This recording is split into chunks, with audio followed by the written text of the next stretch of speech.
Okay, so solve natin yung first problem natin. So, given tayo ng plate na 12 mm by 625. So, yung width niya ay 625.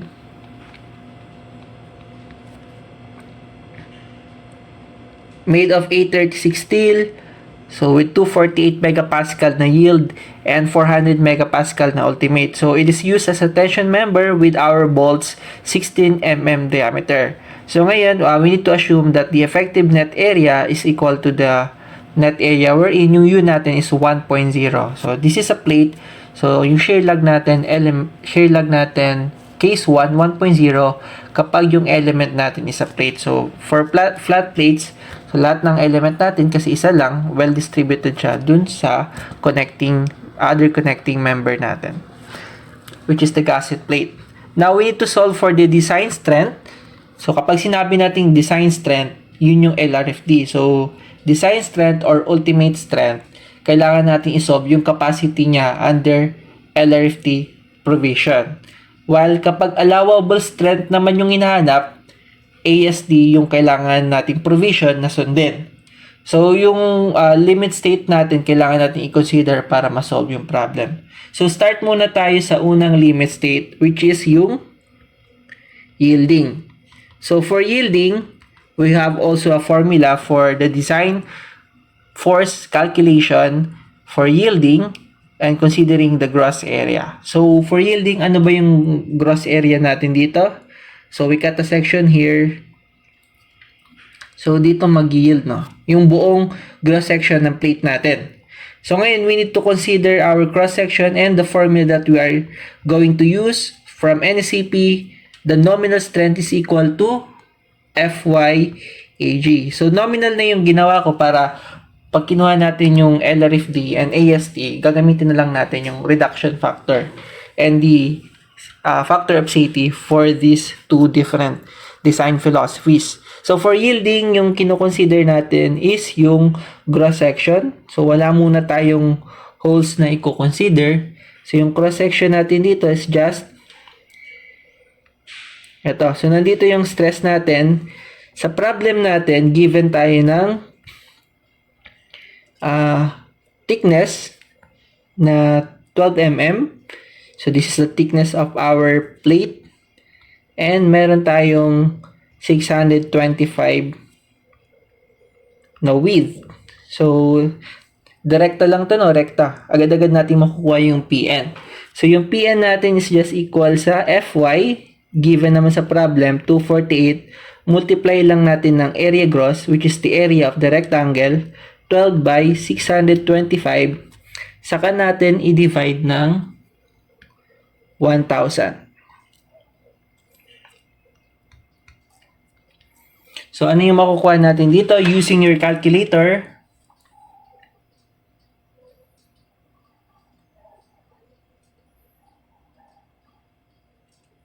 (248 by 12 by 625) divide natin ng 1,000. So, 1,860 kN. Ganun din ba yung nakuha ninyo? So, I hope you're following me then. So, it will also serve as your review. Okay, so we need to solve also for the net area naman. No? So, rupture of our net area. So, rupture. Now, the section that we are going to use is this straight line of our bolts sa part na to. So, nandito magkakaroon ng rupture less the diameter of the hole. So, this is section 2.2 for our net section. Ngayon, tatanggalin na natin yung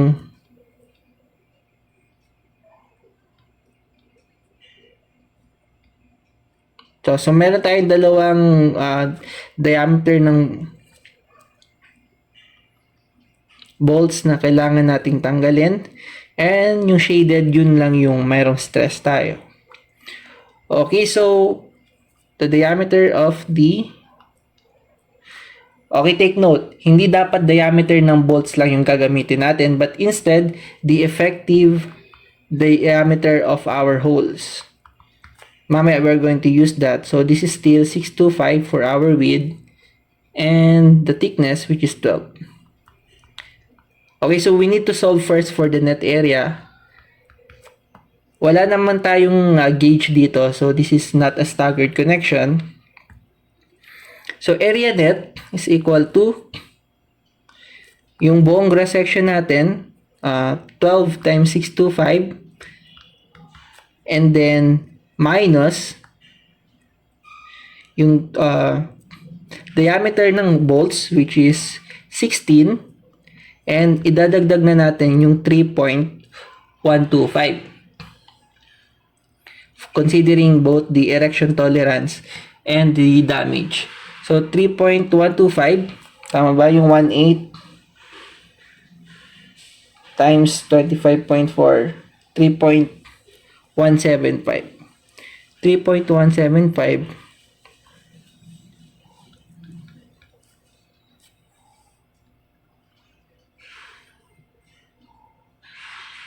Okay, so yan, 3.125 pala na. Minultiply natin ng in actual nasa 3.2. Gawin na lang natin 3.2 class na. Take note na 3.2 na yung i-add natin. And then multiply lang natin ng thickness, which is 12. So area net is equal to 12 times 625 minus 16 plus 3.2 times 12. So the net area that we will be getting is equal to nakalimutan natin, times 2 volts. So 2 volts ang kailangan nating tanggalin. So we have here, what did you get? Area net.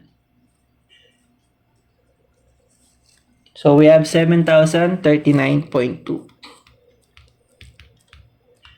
Kasi dapat 1/8 class times 25.4 para medyo accurate. So yung value niya is 3.175, gawin na lang natin 3.2. Okay, so yan yung area net natin, and to get the rupture strength, so Pn is equal to Fu, and then multiply natin ng area net. So area net is equal to A effective, which is 1.0 lang yung U natin.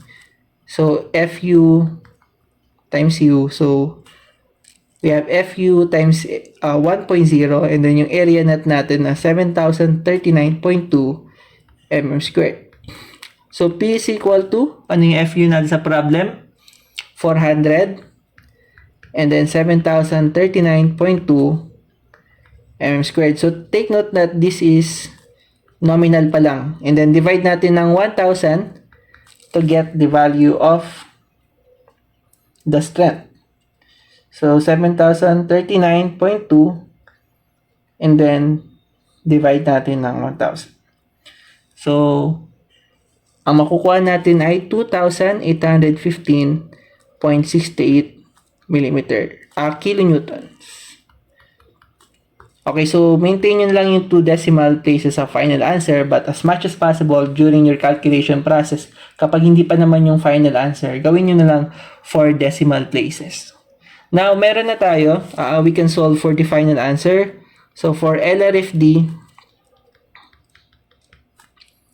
so this is because of yielding, we are not considering first the block shear muna na. So yielding, and then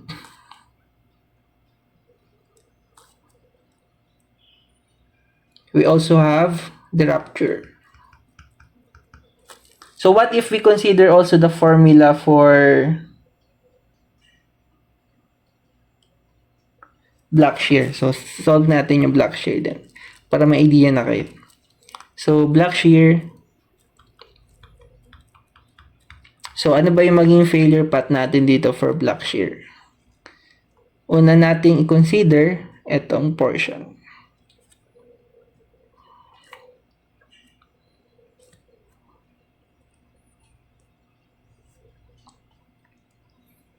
Okay, so yung bolts natin ay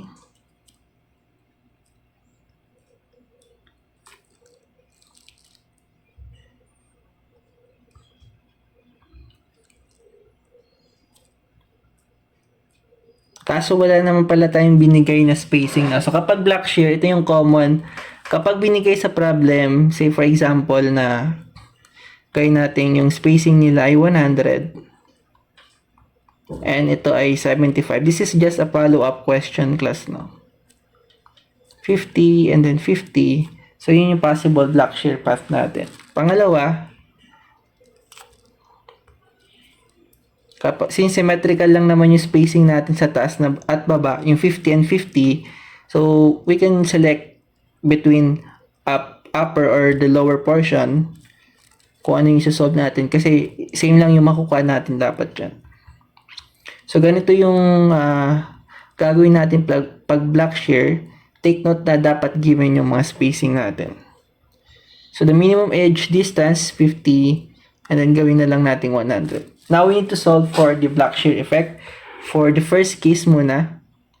And then since uniform lang naman yung stress natin dito, this is our force. So UBS is 1.0. Okay, so for pattern 1, and this is for the second pattern 2. We need to solve separately the strength for block shear. For pattern 1, what is the formula for block shear? So I'm going to use Pn is equal to 0.6 Fu and then ANV plus UBS 1.0 Fu, the rupture of our tension, and then ANT. Ngayon, what is the value of our ANV? So ANV, ito yung force natin, tensile force, ito yung shearing, ito yung parallel. So ano ba yung value niya yan? So this is just 150 minus itong bolts na to, kung ilan yung dami ng bolts, and then half lang ng part ng bolts na to. So mayroon na tayong isa plus 0.5 lang ng bolts na yan. So we have here 1.5 and then yung diameter ng holes natin, which is 16 plus 3.2, 16 plus 3.2. Saka natin i-multiply ng thickness, which is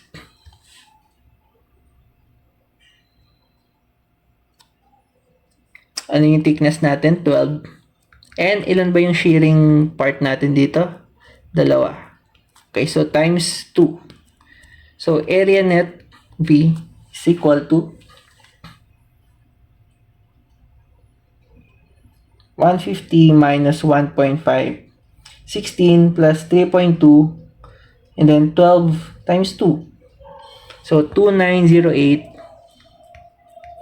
mm squared. Ayan na. Okay, so I believe naman na madami na kayong na-review dun sa first part natin, yung lecture. Gamay na ninyo yung load analysis kasi ang haba na ng suspension. Sobrang dami na. And also, because of that, medyo na-late na din tayo sa discussion.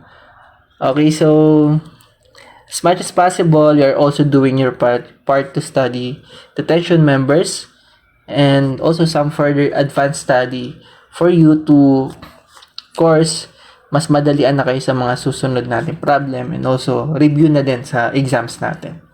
So for the first pattern, yung nakuha nating A and V ay 2908.8, and I hope that you are checking my answers, so because I'm doing these calculations manually. Now we need to solve also for A and T. So yung perpendicular natin na portion is ito yan. So A and T is equal to, this is just 100 minus natin ng kalahati nito, kalahati ng whole. So, isang buo, 1.0, then 16 plus 3.2. And then, multiply natin ng 12. So, isa lang naman siya na portion. Ito lang, hindi kasama yung edge. So, kung dapat nung nandun lang sa part ng, sa loob na ng ano natin, ng tension member. So, A and T is equal to 100 minus 16 plus 3.2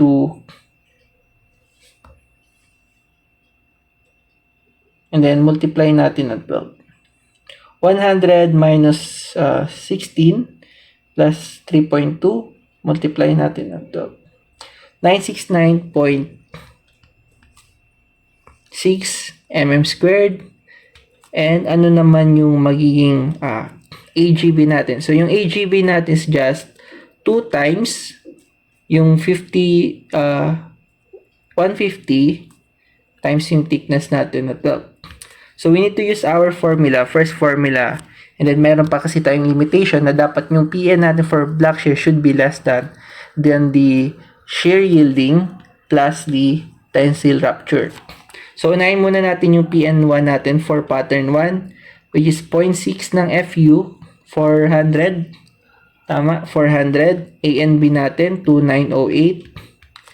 Plus 1.0, yung UBS, FU, 400. And yung ANT natin, 969.6. Ngayon, divide na natin siya ng 1,000 to get PN1. So, I hope you're checking my answer class now. So, because we are doing it very fast right now. So, this is just how we are going to apply the block shear. Combine na lahat ng limit states natin in one connection. 1,000. So, we have 1108.76 kilonewton. Okay, so yan yung PN1 natin. Dapat less than siya dun sa PN2 natin, which is 0.6. FY, 248. And then AGB, ano yung AGB natin? 2 times 150 times 12, 3,600. 3,600 plus 1.0. Usually, most of the time, parehas lang yung rupture natin. Tensile rupture. And then, divide natin ng 1,000. So, we have 0.6, 248. And then, 3,600 plus 400, 969.6. And divide natin ng 1,000. So, we have 923.52 kilonewton. So, yung mag-govern is yung mas maliit na value, no? So, yung pipiliin natin, hindi siya nag-less than, no? Mas nag-govern pa din yung sa yielding, shear yielding, and then yung steel rupture, tension rupture. So, check ko lang yung formula. Tama na, 0.6 FU ANB plus 1.0 FU ANT. Tama naman. Okay, so yun yung natin value for pattern 1. Now, we need to solve for pattern 2. So, for the second pattern, ito yan. So, ito yung tension part natin and isa na lang yung maging shear natin.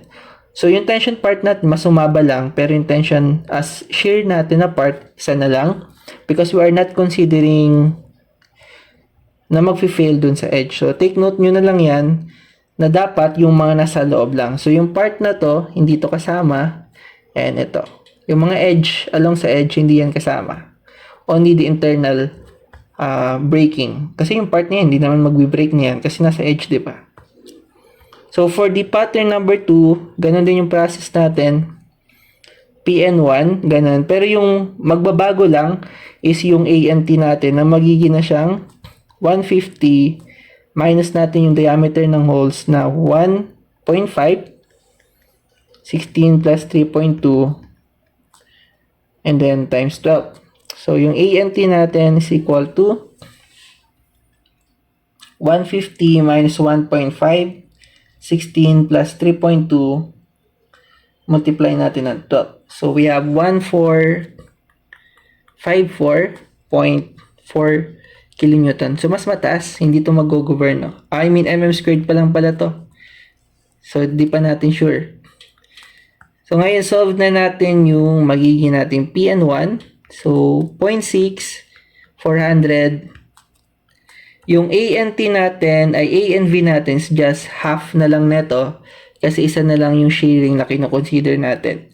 So, we have 2908.8. 2908.8. Divide natin ng 2. Plus yung sa tension rupture natin na 1.0, 400. And itong area na to. So, which is 1454.4. Saka natin i-divide ng 1,000.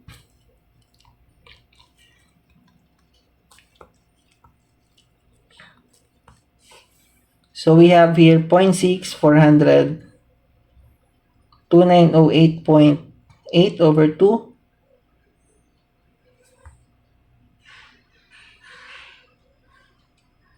Plus 400, 1454.4 divide natin ng 1,000. So, what we'll be getting here is 930.816. Yan, mas mababa, no? Kasi isa na lang yung area. Ngayon, sa PN2 natin, yung shearing. So, we have 0.6. Ganun din, 248, 3,600. Half na lang to kasi isang shearing area na lang. So, 3,600 divided by 2. So, I hope you're getting this one. Although I'm doing this fast, no? Because we are, of course, sa isang problem, no? Mahaba pala yung solution. So, I think sa exams ninyo, mga 3 problems for 3 hours. So, divide natin ng 1,000. Pero depende. So, we need to coordinate also to other sections kung ilan yung items.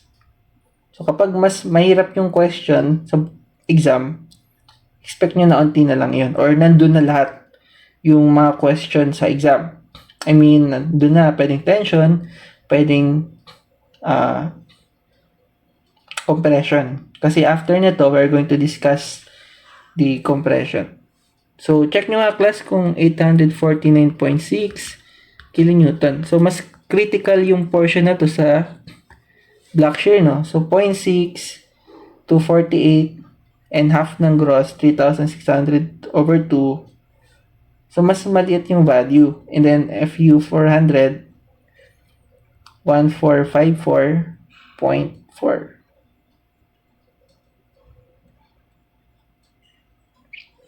Divide ko ng 1,000. So, 849.6 nga. Inimbento ko lang kasi yung mga values ngayon. Although, yung minimum naman natin for the edge talaga ng mga tension member natin ay 50 mm or 2 inches. 1.5, 16. Check nyo nga class yung 1454. Tama na ito.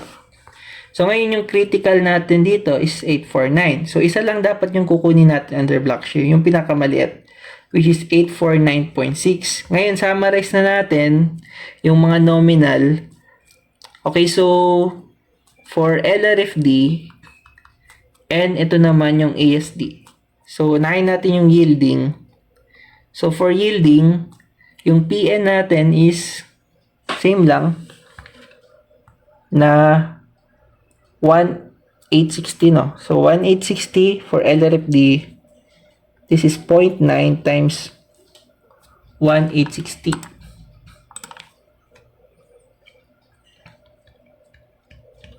And equivalent siya sa 0.9 ng 1,860. So, 1,674 kilonewton.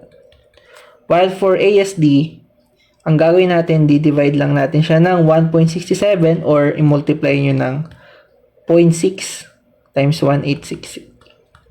Dapat same lang yung makuha ninyo dyan. So, 1,860 divide natin ng 1.67, 113.772 kilonewton. Now, for rupture of a single line of bolts, so we have 0.75 and yung rupture strength natin na ito, 2815.68. So, 2815.68.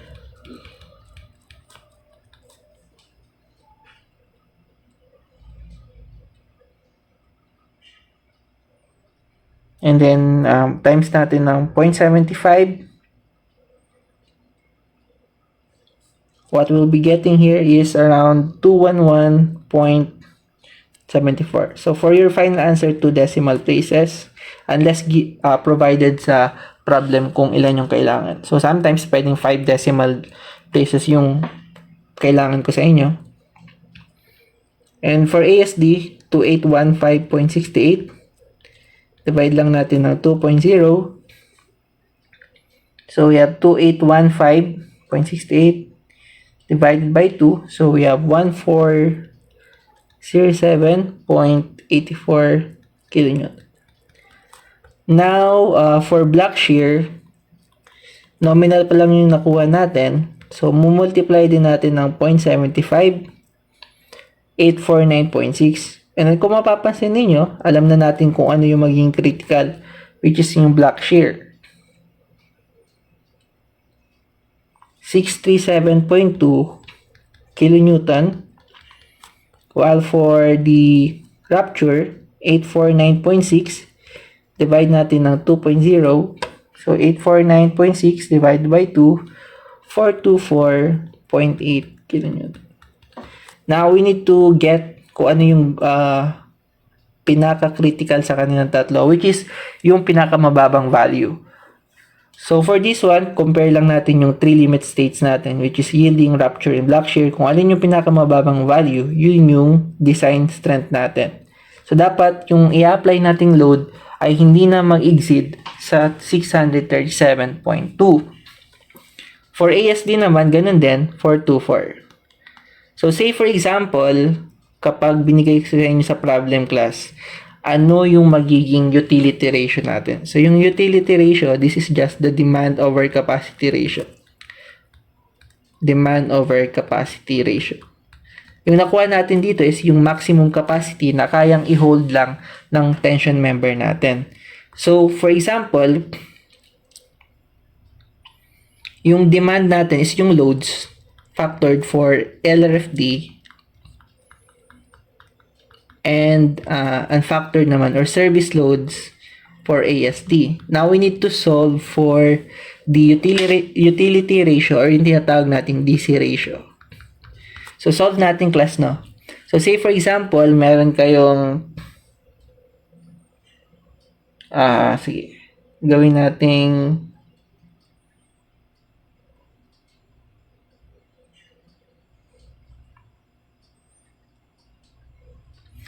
yung dead load natin is given 125 kilonewton and yung live load natin is 250. Ano yung magiging utility ratio natin? So, for LRFD, yung magiging ultimate load natin, PU, is 1.2 dead load. So, ito na yung design natin, no? Design strength for LRFD. Ito na yung allowable strength under ASD. So, given tayo ng factored load, we need to solve for the utility ratio or the demand capacity. So, what we have here is 125 plus 1.6250. So, gawa-gawa ko lang yung given, pero ganito yung magiging process kapag nag-analyze kayo ng tension members. And also, same sa ibang type ng structural members natin. So, what we'll be getting here is 550 kilonewton. So, ngayon, we can solve for the utility ratio or the DC ratio given tayo ng demand, which is yung load natin na kailangan, and yung capacity natin under LRFD. So, 637.2. According to the condition na dapat yung loads natin is less than dun sa resistance, so dapat less than siya 1.0 to say na safe yung design natin. So, 67.2.86. So, less than 1, and also, close lang din sa 0.9. So, efficient siya, although dapat nasa 0.9 para maximize natin yung efficiency. So, this is still safe. Yun na yung utility ratio niya. And then, we also need to solve for the ASD, utility ratio under ASD. So, ngayon kapag greater than 1 to sa design, ang ginagawa natin, mas lalakihan natin yung section para yung capacity niya is lumaki din. Which is, kapag malaki na yung capacity natin, yung part na to lalaki, so liliit yung value ng utility ratio. Pero kapag gusto nyo naman na mas malapit siya sa 1, liliitan pa natin yung section kasi liliit din to. So, may chance na mas maging malapit na siya sa 1 if you want to optimize your design. for economy purposes. Ngayon, tapos na tayo sa utility ratio under LRFD. So, ngayon, ASD naman tayo where we are going to use the service load. So, wala tayong factor na ginagamit for ASD. So, this is just, we're going to add these two loads, dead load and live load. And we need to solve for the utility ratio, which is just the demand, yung demand natin, yung load from our load combination. Divide natin ng capacity niya under ASD. So, we have 424.8. So, walang unit yung ratio class, no? Kaya nga ratio. So, nagkakancel lang yung units natin. So, 375 divided by 424.8. So, we have here 0.882 kilonewton. So, kung mapapansin ninyo, mas malaki yung nakukuhang utility ratio sa ASD. So, that's why yung mga sections natin for ASD mas malaki as compared to LRFD if we're going to use this design philosophy, pero magkalapit lang din naman. So, 1.0 less than siya. So, this is still safe given tayo ng load and yung capacity natin. So, meaning to say, mag-apply man tayo ng 375 ay 125 kN na dead load and 250, this is still less than dun sa maximum critical load na kung saan una mag-fail yung block shear natin. So, that's it for our first example. And I'm going to upload this one for your review. Okay, so for second problem, interested lang tayo na makuha yung critical net area for this staggered plate connection.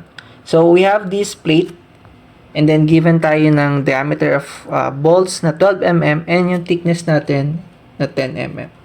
So consider natin yung mga possible path na kung saan pwedeng mag-break yung plate natin. So, take note na for staggered connection, na dapat yung pattern natin is starting from top and then going downward siya. So, hindi siya pwedeng magganyan. Pwede lang siyang magig diagonal and continuous yung pag-downward niya. So, hindi siya pwedeng umakyat para makonect lang natin yung mga bolts. So, una nating i-consider dito, say for example, dito magbe-break. Ito yung first path natin or dadaan siya dito sa taas starting from this point and then magdadiagonal siya para makonect dun sa pangalawang bolts natin and then until it goes back dito para mag-completely mag-break na yung member natin. So, ganun din yung pathway natin sa ibang bolts natin.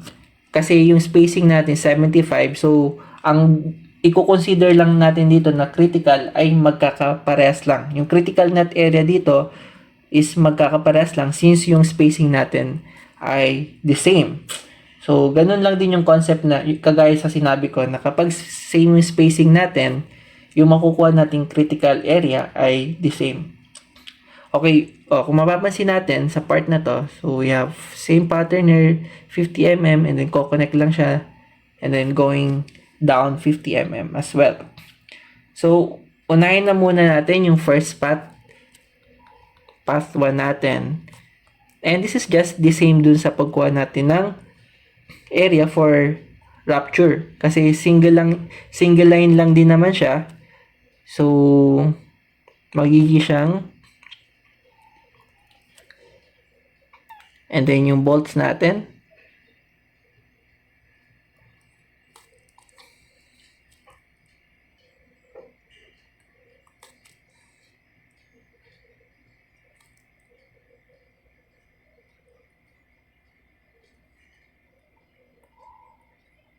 So, ito yung area na mag-break from the tension member. Now, we need to remove the diameter of the hole, although given tayo ng diameter of the bolt. So, we just add 3.125 here. Okay, our thickness is 10 mm and the width is 150 mm. So, we need to solve for the area net considering one hole diameter and no staggered effect. So, ang gagawin lang natin is we need to get the gross section, gross area, 150 times 10, and then pag minus natin yung diameter ng hole, which is the diameter of the bolt, 12 mm, plus 3.125, multiply natin ng thickness, and isa lang din naman yung hole natin na matatamaan ng failure path natin, and wala namang effect ng staggered. So, yung area net natin, from your calculator, what we'll be getting here is just 150 times 10 minus 12 plus 3.125, multiply natin ng 10. Ang nakuha ko ay 134.8.75. Okay, so correction lang natin na 3.2 na yung gagamitin natin. So 3.2, 1348, kapag 3.2 yan, ang gagamitin natin or ang makukuha natin ay 1,348 square millimeter. Ganun din ba yung nakuha ninyo? Okay, so we have already obtained the value for the net area for path 1. Now we're going to solve for the second path. So may matatamaan siyang diameter, dalawang diameter ng bolts plus 3.2 to get the diameter of the hole. And also, meron na siyang effect ng staggered. We have this diagonal pattern na. So, kailangan na natin ipag-add yung effect ng staggered, which is, or be using the Cochrane formula. Okay, so draw natin yung possible path failure. So, straight line siya dito, and then dadaan siya sa isang part ng bolt natin, and then yan. So, project na natin, although kabilang side.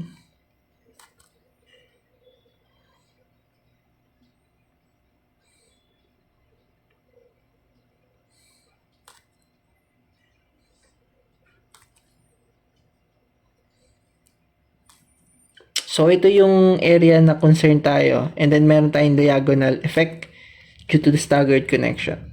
So, let's solve this problem. I mean, the net area is equal to the gross area minus kung ilan yung holes na madadaanan, which is 12 plus 3.2 times 10, and then meron tayong isa, and then dalawa, so times 2, plus yung effect ng staggered, which is S squared over 4G. So, yung S natin is the horizontal distance, which is 75, i-square lang natin, and then divide natin ng 4G, which is the vertical, 4 times 50, multiply lang natin ng thickness. So, yung thickness is 10, and isa lang naman yung diagonal natin. Magiging dalawa lang yan kapag meron tayong bolts dyan, meron din dito, and meron din dito. So, isa and dalawa. Pero since isa lang naman yung diagonal natin dyan, we're only considering one staggered effect.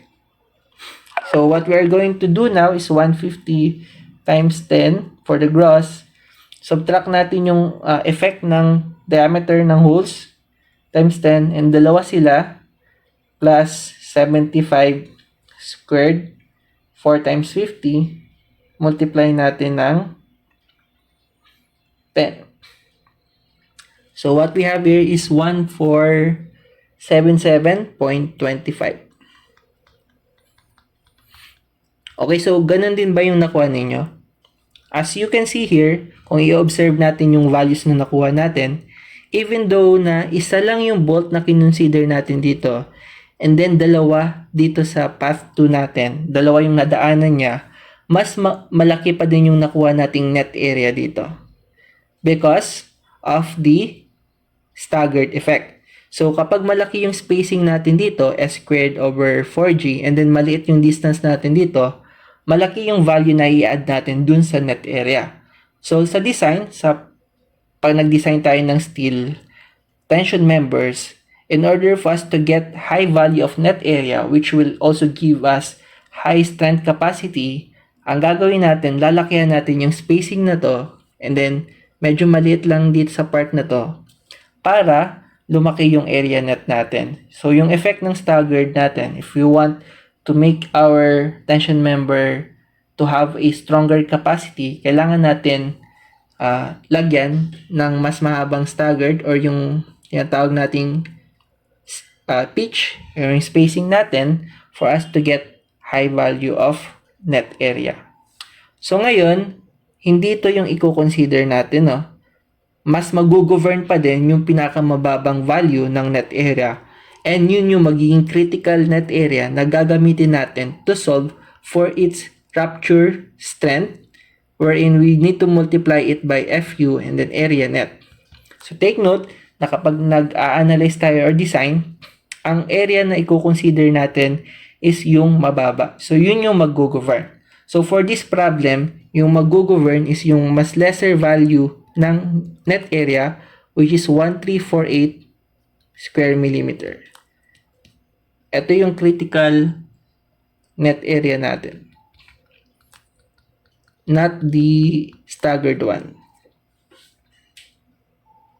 Okay, so solve natin yung problem 5. We need to find the mass in kilogram given tayo ng truss system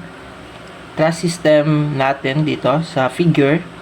So we need to solve for this mass in kilogram for the block that can be attached at point E, so that the channel C250 by 30 indicated is adequate for member BE, connected two lines of 20 mm diameter bolts, and we need to use both ASD and LRFT. So all steel are A572 grade 50 with FY 345 and FU of 450. Given din tayo ng dimension for our truss system and the properties of the channel 250 by 30, which has a gross section area of 3790, and yung X-bar natin from the connecting gusset plate 15.4 mm. So ito yung X-bar natin na gagamitin to solve for the shear lag factor, and yung thickness ng web natin is 9.63 mm. Okay, so solve natin yung problem na to.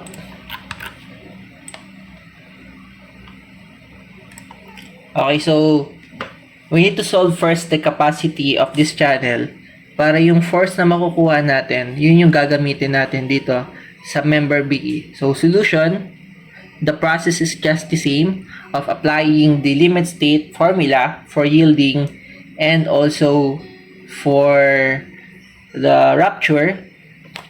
And we need to also consider yung block shear kasi provided din naman lahat ng dimension na meron tayo dito. Okay, so solve natin yung problem. 345 megapascal. And yung AG natin na 3,790. Ngayon, divide natin siya ng 1,000.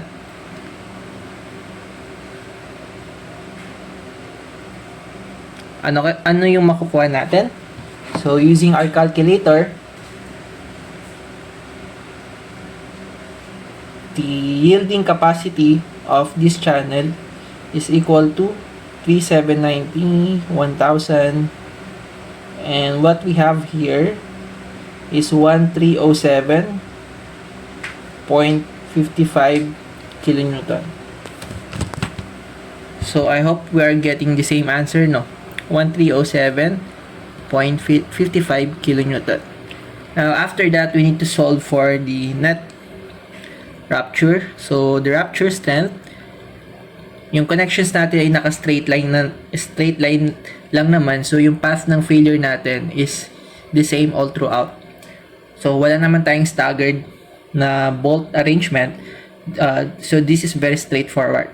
So we are going to use the PN2 for rupture, and then we need to consider FU and AN or AE. So kunin muna natin yung AN. So yung AN niya is the gross. So we have 3,790. And then sa isang part nito, sa path 1 natin, subtract natin yung number of holes, yung area na maproproject ng holes natin. So 2 times plus the diameter of the bolts, so 22 mm, plus yung diameter ng holes natin na 3.2, multiply natin ng saan siya nakakonect. So nakakonect siya dun sa web ng channel natin. So what we're going to use here is 9.63 given naman sa problem. 9.63, saka natin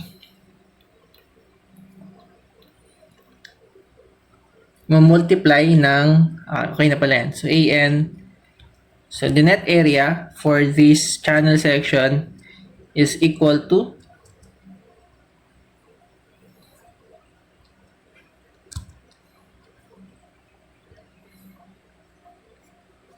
3304.648. 3304.648 millimeter squared. Now, we need to solve for the effective area wherein we are going to use this formula. AE is equal to the shear lag factor, and then multiply natin ng effective, the net area na na-solve natin. So, the shear lag factor wherein isang element lang yung nakakonect sa channel natin, which is yung web natin. So, we need to use the case 2 for this one, wherein we can use the general formula na 1 minus x bar over L. So, if we're going to refer dun sa mga cases ng x bar na ginamit natin, we can use those condition kahit isa lang yung channel section natin. So, what we have here is the channel.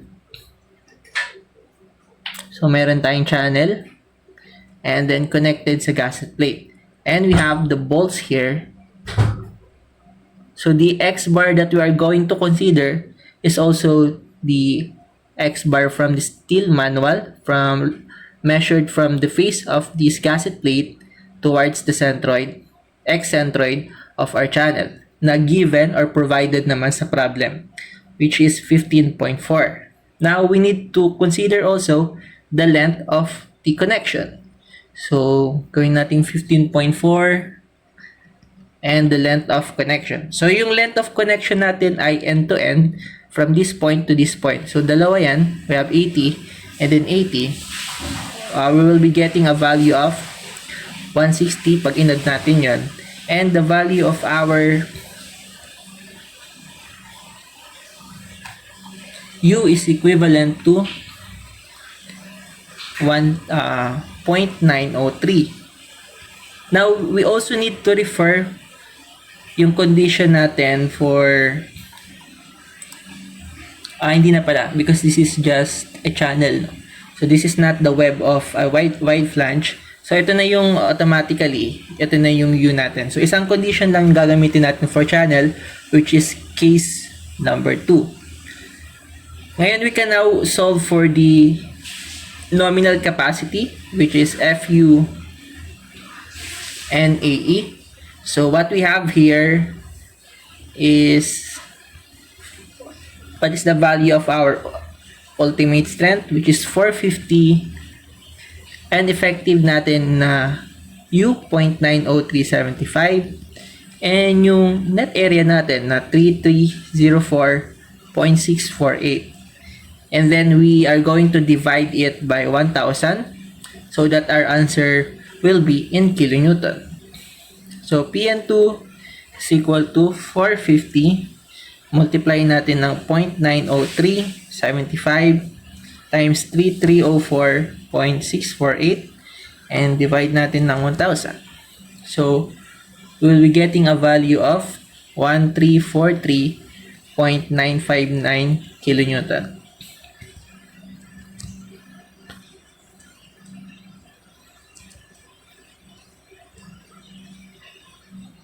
Okay, so meron na tayong ruptures capacity natin na 1343.96 kilonewton. Now, we need to consider also the block shear. So, for the block shear, never na magpo-propagate yung portion ng channel natin dun sa top flange niya. So, ang i-consider lang natin dito is yung middle portion ng channel natin, wherein we have how many bolts we have here. So, we have a total of 3 bolts per line. 1, 2, 3. 1, 2, 3. Okay, so the possible block shear nandito. Kasi for channel, strong yung part na to, strong na din yung part na yan. So, hindi na magta-transfer o magpo-propagate yung shear failure natin or block shear failure natin along that element. Okay, so given tayo ng gantong setup for block shear and provided naman yung section natin, lahat ng dimension which is 50, 180, 80. So 50, this is 50 and 80 and 80, while this one, ang distance natin dito ay how many? So we have 74. Okay, so we need to calculate now the net shear area and the net tensile area and also the gross area for the shear. So ito yung tension natin, ito yung magiging tension part natin, and dalawang area for the shear. So solve natin yung net shear area natin, wherein we need to consider this one. Ano ba yung length natin dito? So for shear, we have 50 plus 80. Pag-add na natin to. So what we'll be getting here is 50 plus 160. So we have 210. So yun yung total width ng shear area natin, and minus natin ng ilang bolts, pero yung hole yung gagamitin natin. So this is 1, 2, and half nung third bolt natin. So meron tayong 2.5. Multiply natin ng diameter ng hole. So meron tayong 22 plus 3.2, and then sabay natin i-multiply ng thickness lahat. So yung thickness ng web natin is equal to 9.63. And we can solve now for the net area. So the net area is 210 minus 2.5, 22 plus 3.2, and 9.63. Multiply natin to. Don't forget to multiply it by 2 because dalawa yung shearing part natin. So multiply natin siya ng 2. So we have an area of 2,831.22 square millimeter. Now for the gross shear area, kukonsider lang natin yung gross part na to, and then yung thickness ng web natin, then multiply natin ng 2. So we have 210 times 9.63, and then 2 will be getting a value of 044.6 square millimeter. Now for the net tension area, ito lang yung portion na yan. So the width is 74 less half nitong isa, and then half din nito. So a total of 1 diameter ng effective hole. So 1.0, and then 22 plus 3.2, sabay natin i-multiply ng 9.63. So we're not going to multiply it by 2 kasi ito lang yung failure portion. Yung edge, hindi yan mag-fail, no? So we have A and T is equal to 74 minus 22 plus 3.2, and then 9.63. So we have malit lang yung value, no? So 469.944 square millimeter. We can now solve for the block shear strength, which is 0.6 ng FU, A and B. Yung unang formula muna. And then UBS 1.0.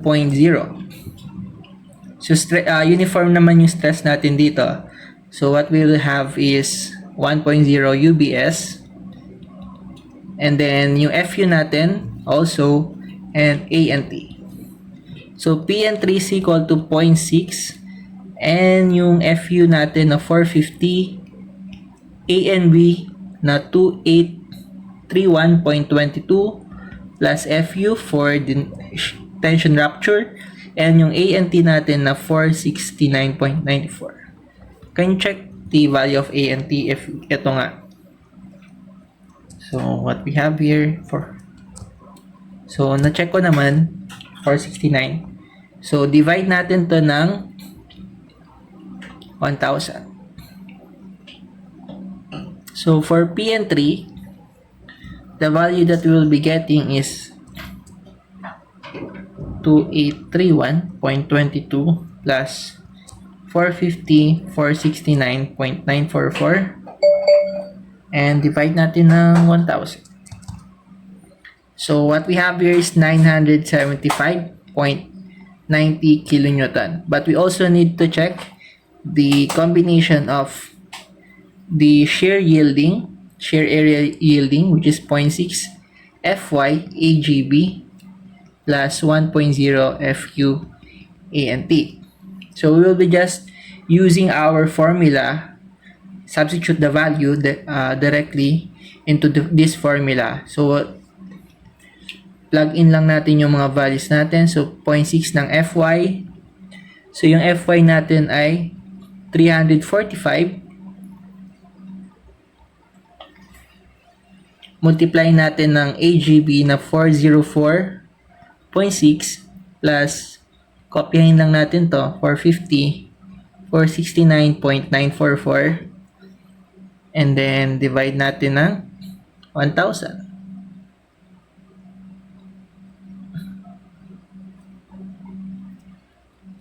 Okay, so we have here 0.6 times 345, and then 4044.6 plus 450, and then 469.944. Divide natin ng 1,000. We get a value of 1048.707. Magkalapit lang, no? Yung case PN3, yung value ng PN3 and PN4. So, nasatisfy natin yung condition na less than sa PN4. So, ito yung mag-govern, no? Yung shear rupture and then yung tensile rupture natin. Okay, so we can now evaluate. So we need to select which of these limit state yung magbibigay sa atin ng pinaka lowest value. So we need to compare these three values. Una, we have the yielding 1307, for rupture 1343, and then yung smallest value dito for our block shear between 975 and 1048. So compare lang natin yung mga values. So 975, 13, and then 1307. So yung smallest value is 75.90. So ito yung mag-govern. Ito yung design strength natin or yung pinaka resistance ng ating tension member, yung channel section natin na connected sa gasket plate. So this is the capacity. Now we need to solve for its ultimate strength. So for LRFD, since this is a block shear, so 0.75 times 975.90, so 0.75 times 975.90 will be having a value of 731.925 kilonewton. And for ASD, di-divide lang natin siya ng 2. So 975.90. Okay, so going back dun sa problem natin, we need to solve for the value of kg. So dito tayo consider natin yung point, yung joint E ng truss natin. Kailangan natin makuha yung value ng load natin. So, paano natin siya makukuha?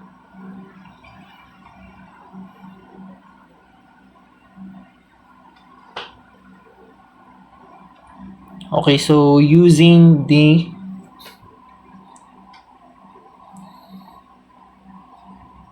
anong method yung pwede natin magamit?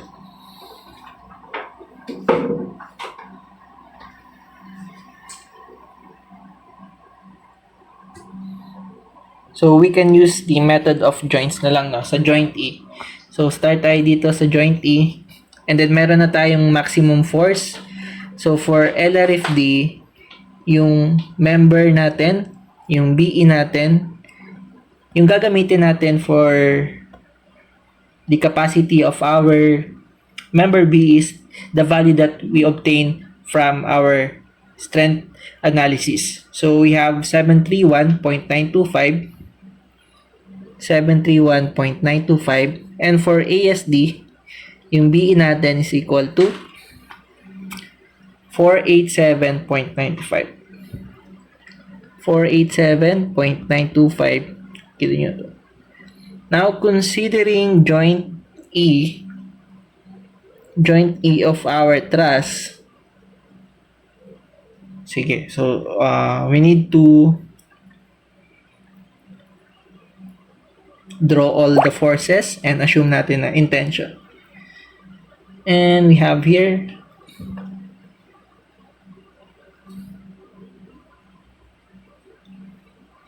so this is force EA, BE, CE, and ED.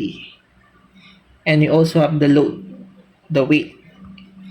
And then we need to get the value of the angle. So theta is the arctangent of H1. So H1 natin is 3. And also the adjacent X1, 5.1. So we have 5.1, check natin. So this is 3H1, X1, 5.1. The value that we are going to get for this angle is 30.4655 degree. Now we can use the equilibrium equations. Ilan yung ano natin? So equilibrium equations, summation forces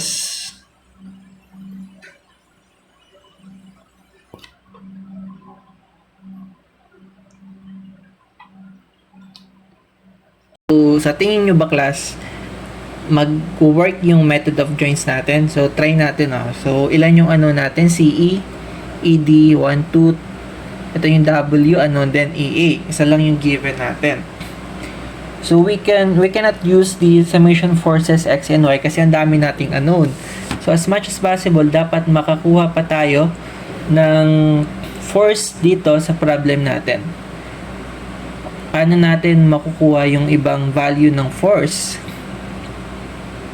Okay, so start tayo try natin yung method of section. So yung meron tayo dito is yung BE lang. So try natin mag-cut ng section dito.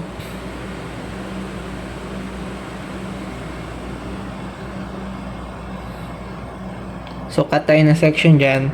And we will have the force here. Dapat kasama yung BE, BE, and then this one, and then this one. Now we need to take a summation moment at point A since this is a pin connection. So method of section muna tayo.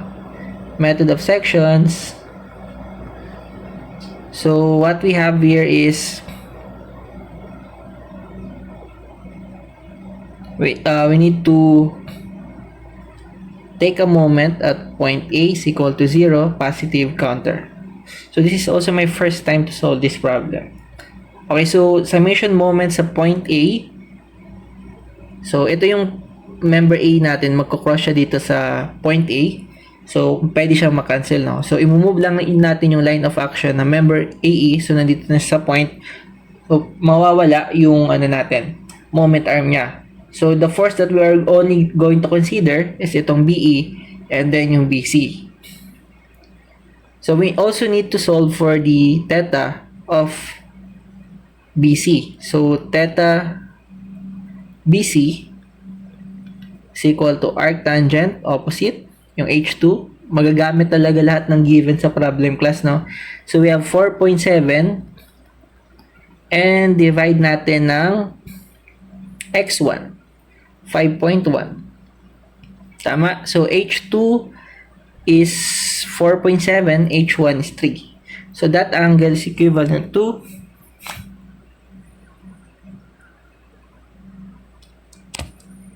42.662. Okay, so meron na tayong angle. So using method of section, we can move this line of action here and this one. So for this one, kapag minove natin siya dito, makakancel na yung Y component niya using your theory of structure. yung X component na lang yung mako-consider natin. And also, similar dito sa member BE. Okay, so summation moment at A is equal to 0. So, member BC, so magkakaroon siya ng rotation na clockwise. Member BC, cosine of theta BC, 42.662, and yung moment arm niya na H1, so the H1 value is 3. And also for our member BE, so this is for LRFD muna class, no? LRFD, so minus 731.925. Automatically, ito na yung horizontal. So, X component na siya agad. And then, multiply natin ng distance na 3. So, makukuha na natin yung force ng member BC natin. So, for member BC, the value of member BC is equal to negative alpha x cosine 42.662, then 3 minus 731.925, and then 3 equal to 0. So, negative 995.323 kilonewton. So, dapat in compression yung member BC natin. Okay, now, going to joint B. So, joint B muna tayo. So, for joint B, we have member BC, gawin ko ng compression. So, this is member BC, and we also have the angle here na 42.662. And also, yung member natin na BC na tension, we assume na tension to, this is tension member. So, this is BE. Equivalent siya sa 731.925 LRFD. And we also have the member AB. So, yung member AB natin, kung compression to downward, automatically compression na din dapat yung BE natin. So, meron na tayong value for BC also, 995.323. We can use the summation forces Y upward, yung positive. So, we have 995.323. Yung sign naman yung gagamitin natin, 42.662, equal dun sa BE natin na in compression. So, our BE value is now 995.323, sign ng 42.662. Yun na yun. So, yun na yung force natin sa BE. BE ba yan? I think this is AB. So, this is AB. Member AB. Palitan natin yung AB. So, member AB, meron siyang force 674. So, this is in compression. 0.5026.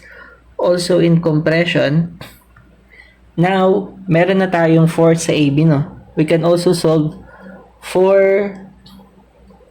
the value of AE. So, yung AE natin,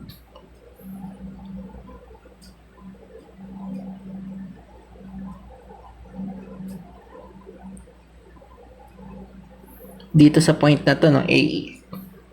So, for our member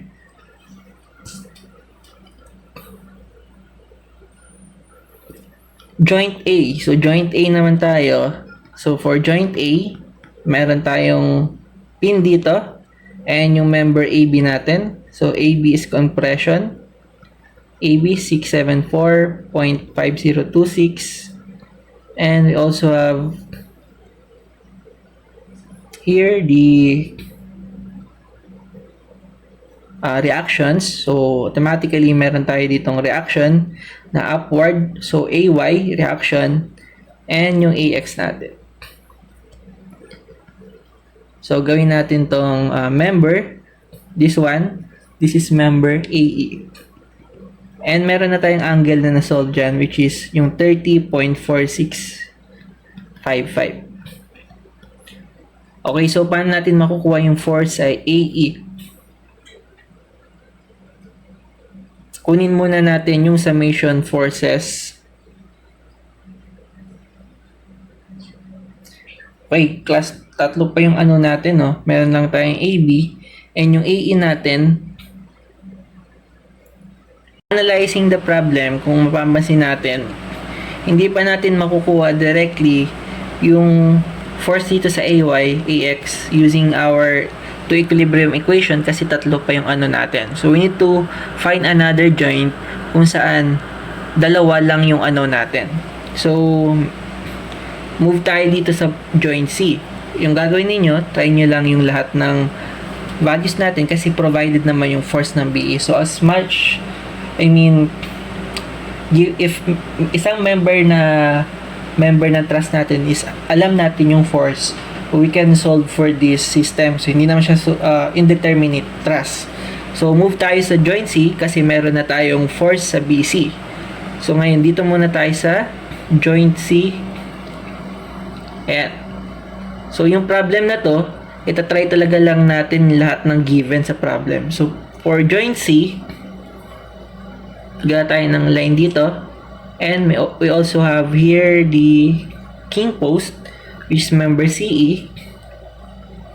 So, this is member CE. Gawin ko na lang tension. Pero alam natin na yung member BC natin ay compression.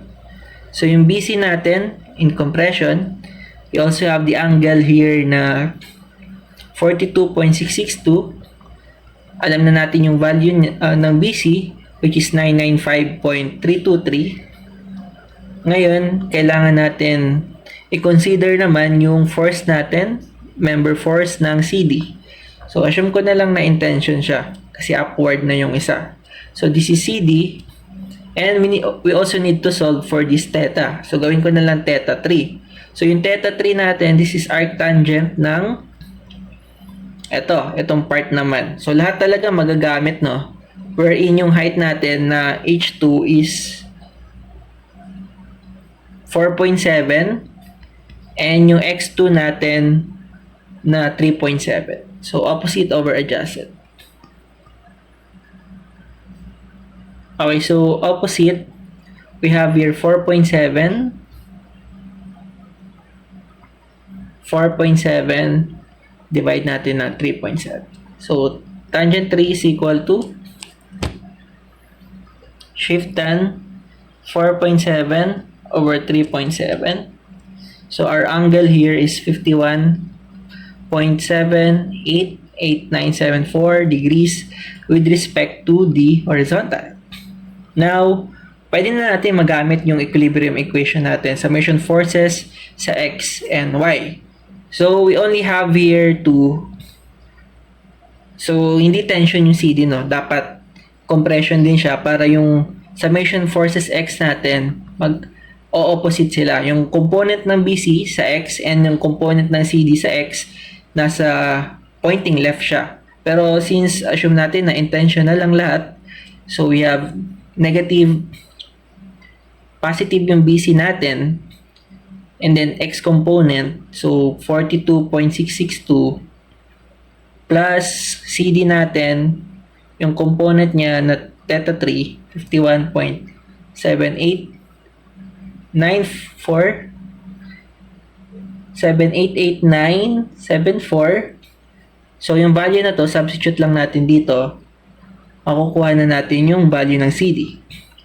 So, the value of CD is equal to 995.323 cosine ng 42.662 plus alpha x cosine ng 51.78974 alpha 0. So, ang makukuha natin dito is negative 1,083.273 kilonewton, meaning in compression din yung CD natin. Now, meron na tayong Y, CD, so we can also solve for the value of CE. So, value of CE, positive upward. So, lahat ng mga components natin, upward, yung CE lang yung downward. So we have here EFY CE is equal to CD. Gawin ko na siyang compression pointing upward. 273 sine 51.788974 plus BC. So yung BC natin is 995.323 sine 42.662. Okay, so pag-add lang natin 1183.273 sine 51.788974 plus 995.323 sine 42.662. So we have here 1604.245 kilonewton. So this is in tension. So going back to joint E, so meron na tayong CE, meron na tayong EA, ay wala pang EA, BE lang yung meron. So kailangan pa natin ng isa, yung EA, no? So yung EA kailangan natin makuha. So kapag nag-check tayo sa joint dito, pag nag-check tayo sa joint D, makukuha natin yung yung ED. So check natin yung joint D. Ayan, lahat talaga matatry natin. So joint D,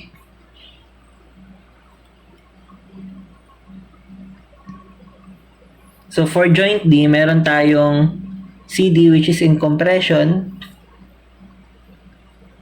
and also gawin ko na tong intention, yung ED natin. So ED, and meron tayong reaction dito. Oh, kuha na natin class, no? So reaction natin is dy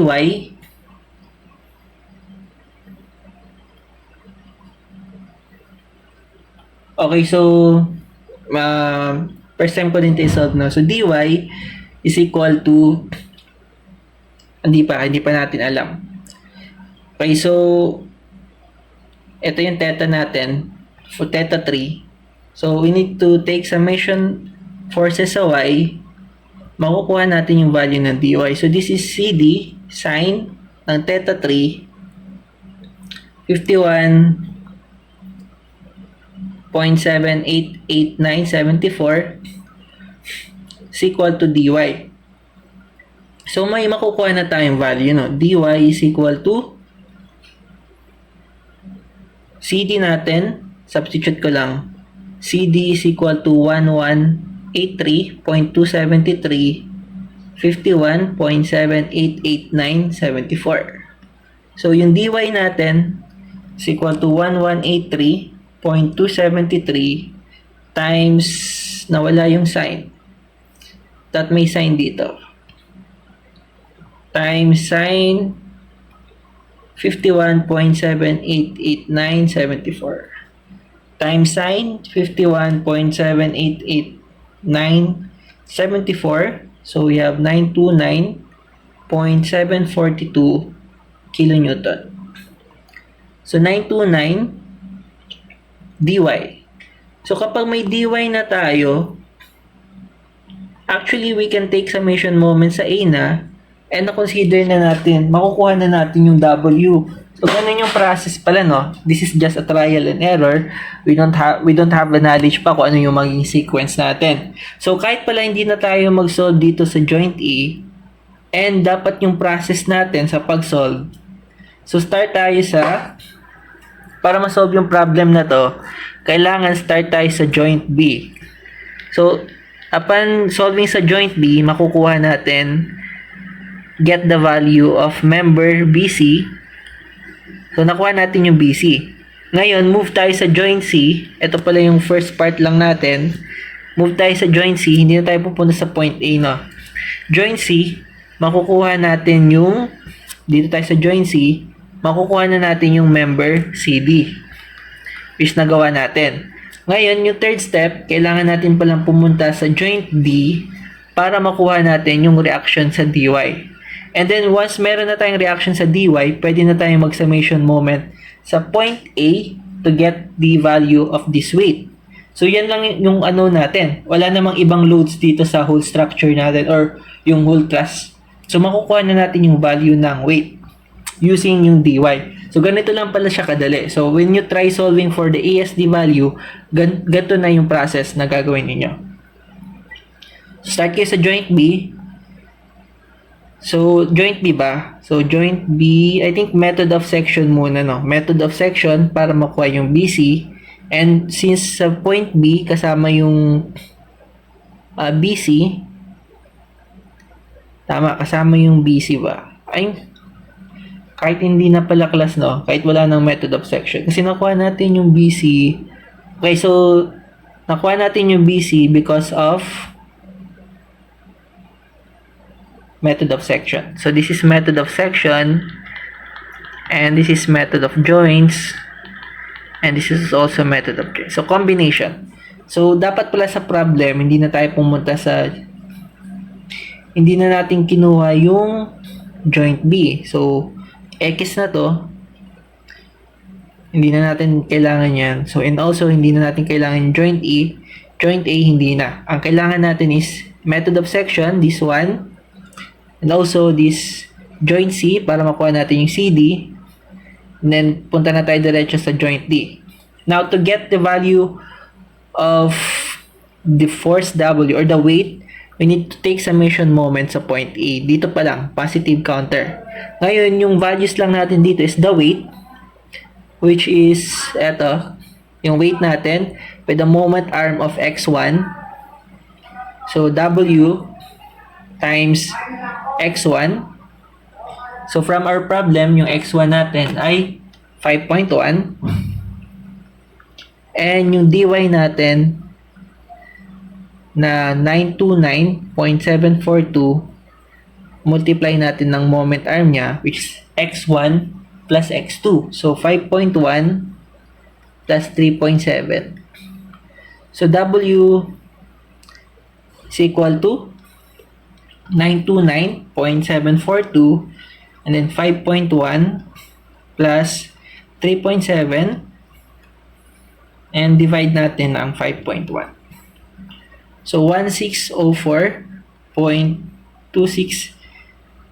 kilonewton. And to get the mass, kailangan lang natin siyang i-divide ng 1604.260, divide natin ng 9.8. Tama ba? 9.81 pala. So, 9.81. So, our final answer is 163.5. 2 decimal, 163.53 for the final answer. So, ganun yung process, no? And also, for LRFD, ASD naman, start tayo dito. Ang gagawin nyo lang for ASD, instead of 731, yung 487 yung gagamitin natin. So, 487 BC cosine 42.662 using the method of section. Then, multiply natin ng 3. So, instead of 731, ang gagawin ninyo when you try solving this is 487.925 times 3. So, verify nyo na lang yung procedure natin, class. So, I want you to work as a group to check yung answer natin kasi malay nyo, ibigay ko to sa exam. We have alpha x cosine 42.662 times 3 minus 487. So, we have negative 661.514. Of course, mas mababa yung makukuha natin na BC. And then, the process, meron tayong BC, move tayo sa joint C to get CD, move tayo sa joint D to get the DY, and number 4, summation moment sa A, wherein ang formula natin is W times yung X1, and then yung dy natin x1 plus x2. Once na makuha na natin yung W, divide lang natin siya ng 9.81 to get the value of mass. So, ganyan lang yung process natin to solve for this problem. Medyo mahaba lang siya. Okay, I think that's it. Okay, so yung iba, po-provide ko na lang yung solution and you can watch, solve and try problems regarding tension members.